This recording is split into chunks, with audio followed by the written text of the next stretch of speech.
अस्सलाम वालेकुम। Bio time के अंदर डिवाइस को किस तरीके से ऐड किया जाता है, आज हम उसके बारे में देखेंगे। चंद चीज़ें हैं जो कि आपको ये मालूम होनी चाहिए कि डिवाइस के अंदर कैसे कौन-कौन सी ऐसी ऑप्शन होने चाहिए जिसकी वजह से जो डिवाइस बायो टाइम से ऐड होंगी। तो आपने ये लाज़मी नोट करना है कि वो डिवाइसेस जिसके अंदर एडीएमएस अवेलेबल होगा, जो बाय डिफ़ॉल्ट एडीएमएस होगा।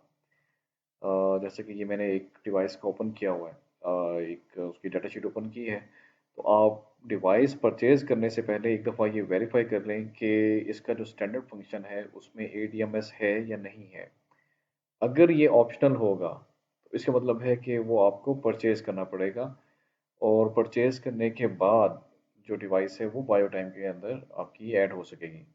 अदरवाइज ऑप्शनल वाली डिवाइसेस बायो टाइम में ऐड नहीं होंगी। वो उसके लिए दूसरा अटेंडेंस का जो सॉफ्टवेयर है, GK bio time dot net, वो डिवाइसेस फिर उसमें ऐड होंगी। अब जैसे कि यहाँ पर देखें कि इसमें स्टैंडर्ड फीचर के अंदर एडीएमएस है, तो ये इसका मतलब है ये डिवाइस बायो टाइम में ऐड हो जाएगी। अब जैसे ये F22 है, F22 के अंदर एडीएमएस ऑप्शनल है। तो जो ऑप्शनल होगा, जैसे मैंने आपको बताया कि वो आपको एडीएमएस का जो फर्मवेयर है वो परचेज करना पड़ेगा। जब आप वो फर्मवेयर परचेज कर लेंगे, उसके बाद आपने डिवाइस के मेन्यू ओपन करना है। यूएसबी अटैच जो आपको फर्मवेयर आएगा वो आपने यूएसबी में रखना है, ठीक है। और उसके बाद आपने अटैच करके यूएसबी के साथ, डिवाइस के साथ आपने डिवाइस का मेन्यू ओपन करना है। उसके सिस्टम में जाएंगे, सिस्टम में जाके वहाँ पर वहाँ होता है यूएसबी अपडेट। तो यूएसबी अपग्रेड करेंगे तो साथ ही डिवाइस रीस्टार्ट अपग्रेड होने के बाद डिवाइस रीस्टार्ट हो जाएगी और उसमें एडीएमएस का फीचर इनेबल हो जाएगा। अच्छा, उसके बाद कुछ चीज़ें ऐसी हैं जो कि मैं आपको गाइड कर देता हूँ कि जो डिवाइस के अंदर है आपने ये चीज़ वेरीफाई कर लेनी है सबसे पहले कि डिवाइस अटेंडेंस पे है या एक्सेस पे है। तो उसके लिए सबसे पहले आप ये देखें कि डिवाइस के मेन मेन्यू ओपन करेंगे। मेन मेन्यू के अंदर आपने सिस्टम में चले जाना है। सिस्टम में अगर तो यहाँ पर एक्सेस लॉग सेटिंग्स आ रही हैं, तो इसका मतलब है ये कि डिवाइस हमारी जो एक्सेस कंट्रोल के सॉफ्टवेयर है उस पर कनेक्ट होगी। अगर यहाँ पर अटेंडेंस लिखा हुआ आ रहा है तो फिर ये डिवाइस बायो टाइम के साथ कनेक्ट हो पाएगी। तो कुछ डिवाइसेस ऐसी हैं जिसके अंदर यहाँ पर इसी सिस्टम के अंदर ये देखें डिवाइस टाइप सेटिंग लिखा आ रहा है। आप इसको ओपन करेंगे, यहाँ पर टाइम एंड अटेंडेंस है और दूसरा एक्सेस कंट्रोल है। तो आपने अगर तो वो एक्सेस कंट्रोल सिलेक्ट हुआ हुआ है तो आपने टाइम एंड अटेंडेंस को सिलेक्ट करना है।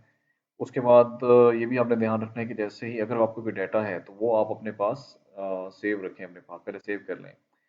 अदरवाइज डाटा आपका यहाँ से लॉस होगा, डिवाइस आपकी रीसेट होगी और डिवाइस जो भी डाटा है वो सारा डिलीट हो जाएगा। टाइम एंड अटेंडेंस के ऊपर आप सिलेक्ट करेंगे और ओके करेंगे तो डिवाइस आपकी इस तरीके से यहाँ पर आपका अटेंडेंस लॉग सिंपल अटेंडेंस लिखा हुआ आ जाएगा। ऐसे ये इस तरीके से अटेंडेंस लिखा हुआ आ जाएगा।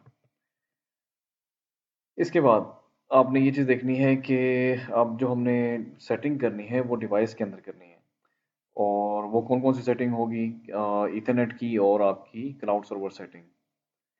इसके लिए आप ये करेंगे कि दोबारा से इसका डिवाइस का मेन मेन्यू ओपन करेंगे, इसके ये कम्युनिकेशन वाला इसका टैब ओपन करेंगे। अब इसमें इथरनेट है, सीरियल कॉम है, PC connection, cloud server setting.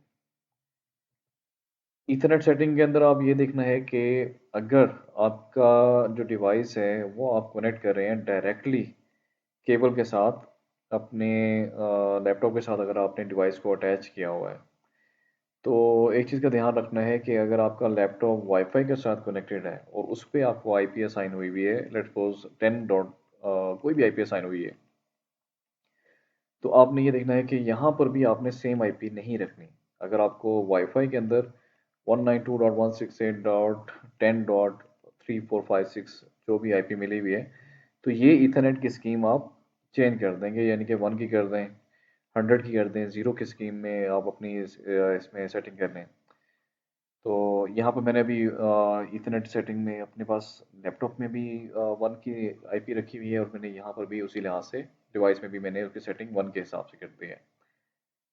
अब गेटवे मैंने इस तरह IP address 192.168.1.201 subnet mask gateway, ठीक है। ये चीज़ें आपके पास अपने अपनी जो आपके पास जो कम्युनिकेशन है उसके मुताबिक आपने यहाँ सेट कर दी। और दूसरा तरीका ये है कि आप यहाँ पर लैपटॉप के अंदर या अपने सिस्टम के अंदर ncpa.cpl लिखें, ठीक है, सर्च करें। इस तरीके से ये इसका नेटवर्क कनेक्शन ओपन हो जाएंगे। अब मैंने ईथरनेट के साथ कनेक्ट किया हुआ है डायरेक्टली, तो मैं इस तरीके से ईथरनेट की मैंने सेटिंग ओपन की। अब यहाँ देखें, यहाँ पर जब मैंने इस पर डबल क्लिक किया, प्रॉपर्टीज़ पे क्लिक किया और इस डिटेल्स पे क्लिक किया, तो मेरे पास यहाँ शो हो रही है कि मैंने इसके ऊपर आईपी रखी हुई है सिस्टम की 192.168.1.2 और गेटवे इसका 1.1 रखा हुआ है।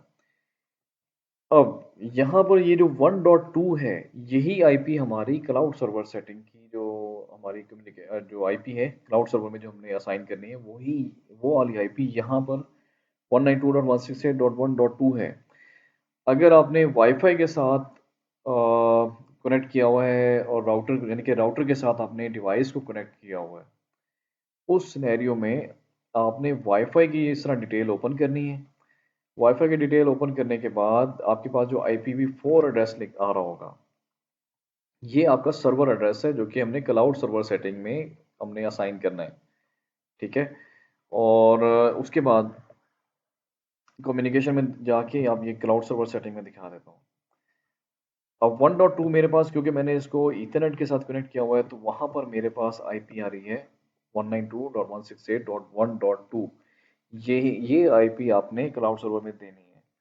वाईफाई के साथ कनेक्ट किया होगा तो, और आपने डिवाइस को भी अपने राउटर के साथ कनेक्ट किया होगा, तो उस सिनेरियो के अंदर आपने जो आईपी असाइन करनी है, वो आपने अगर वाईफाई मतलब नेटवर्क के साथ कनेक्ट किया हुआ है, वाईफाई से कनेक्ट किया हुआ है तो वाईफाई की आईपी देंगे। अगर आपने ईथरनेट के साथ कनेक्ट किया हुआ है, अगर आपका कंप्यूटर है या सर्वर है, ठीक है, नेटवर्क के साथ कनेक्ट करने के बाद आपने इस ईथरनेट की या वाईफाई से जिस चीज़ से भी कनेक्ट किया हुआ है, वो उसकी डिटेल ओपन करेंगे और यहाँ से IPv4 एड्रेस आपने डिवाइस के सर्वर एड्रेस में आपने ऐड कर देना है, ठीक है। ये आपने सर्वर एड्रेस ऐड कर दिया। अच्छा, अब ये पोर्ट नंबर, सर्वर पोर्ट आपने देनी है, जैसे मैंने ये असाइन की हुई है। अब आपने एक चीज़ का ध्यान रखना है कि जब भी आप बायो टाइम को इंस्टॉल करेंगे, इंस्टॉलेशन के दौरान आपके पास एक आएगा कि पोर्ट नंबर, प्लस उसके साथ आपके पास आएगा कि ऐड एक्सेप्शन टू फायरवॉल। एक तो आपने फायरवॉल जो एक्सेप्शन है वो लाजमी आपने चेक करना है। अगर वो चेक नहीं लगाते, ठीक है, तो समटाइम ये होता है कि फायरवॉल आपको सॉफ्टवेयर को ब्लॉक कर देती है। एक तो उसका या तो पेज ओपन नहीं हो रहा होता, अगर पेज ओपन हो जाता है तो कोई डिवाइस समटाइम हमारी या जो है बायो टाइम पे कनेक्ट नहीं हो रही होती, तो जो फायरवॉल है ये इसको ब्लॉक कर देती है। तो फायरवॉल एक्सेप्शन लाजमी आप उस पर चेक करें। और अगर फिर भी नहीं आ रही कोई फायर, आपके पास कोई एंटीवायरस आपने इंस्टॉल किया हुआ है, तो उसकी फायरवॉल के अंदर उसमें फायरवॉल एक्सेप्शन एंटीवायरस के अंदर वो ऐड कर दें। अदरवाइज फायरवॉल जो है उसको ऑफ कर दें, अपने सिस्टम के अंदर फायरवॉल ऑफ कर दें। अब ये सर्वर पोर्ट 8080 जो कि मैंने आपको मैं दिखा भी देता हूँ। अगर आपने शुरू में आपने, वैसे तो बाय डिफ़ॉल्ट 80 आ रही होती है, अगर आपने वो याद नहीं रहा कि मेरे पास सर्वर पोर्ट क्या रखी थी मैंने, उस सिनेरियो के अंदर आपने बायो सर्वर कंट्रोलर, देखिए bio time platform service console, ये ओपन करेंगे। इसमें अब देखिए मैंने ये जो जैसे ये कंसोल इसका ओपन हो जाएगा तो इसके अंदर HTTP पोर्ट 8080 है।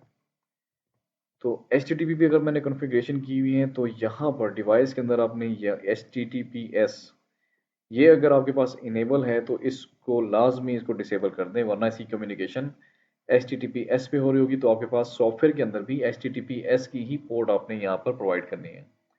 तो बेहतर यही है कि आप HTTPS को यहाँ पर डिसेबल कर दें, प्रॉक्सी सर्वर भी डिसेबल कर दें और डोमेन नेम को भी डिसेबल कर दें।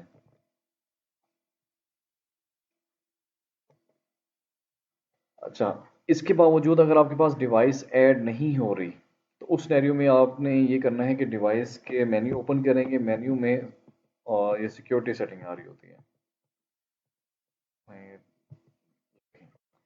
मेन्यू डिवाइस का मेन मेन्यू ओपन किया, ठीक है।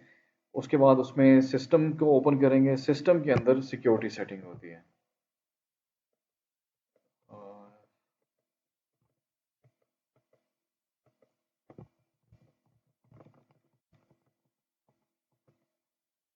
ये देखें, जब सिस्टम ओपन किया तो सिस्टम के अंदर यहाँ पर ये एंड पे देखें, यहाँ पर सिक्योरिटी सेटिंग आ रही होती है। सिक्योरिटी सेटिंग ओपन करने के बाद आपने इसमें ये देख लेना कि अगर आपके पास SSH ये भी इनेबल है तो इसको आप डिसेबल कर दें।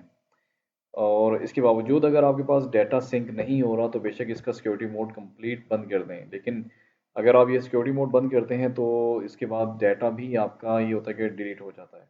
तो ये भी एक दफ़ा आपने वेरीफाई करना है कि अगर आपने डाटा अगर आपने मतलब रखा हुआ है अगर, तो वो आपको दोबारा से इनरोल करना पड़ेगा। डाटा को सारा दोबारा से इनरोलमेंट करनी पड़ेगी। तो उस चीज़ का भी आपने ध्यान रखना है कि अगर आप जैसी डिवाइस लेते हैं तो शुरू में ही ये वेरीफाई करनी कि अगर इसमें सिक्योरिटी सेटिंग इनेबल है तो वो डिसेबल कर लें, ठीक है, और उसके बाद डिवाइस कनेक्ट कर लें। बाकी एक बायोटाइम का इसका जो सेटअप है वो अभी लेटेस्ट जो है ZK बायोटाइम 9.0.1 है। zkteco.com और zkteco.com.pk इस पे अपना अकाउंट क्रिएट कर लें। और बायोटाइम आप डायरेक्ट ZK बायोटाइम लिख के सर्च करेंगे तो ये एंड पे 350.75 MB का ये सेटअप है, ये आप अपने पास डाउनलोड कर लें। ठीक है, अगर फिर भी कोई क्वेश्चन है आपके पास तो आप मुझे काइंडली कमेंट बॉक्स में मुझे बता दें। तो मैं जैसी अवेलेबिलिटी होगी मैं आपको साथ ही रिप्लाई कर दूंगा इंशाल्लाह।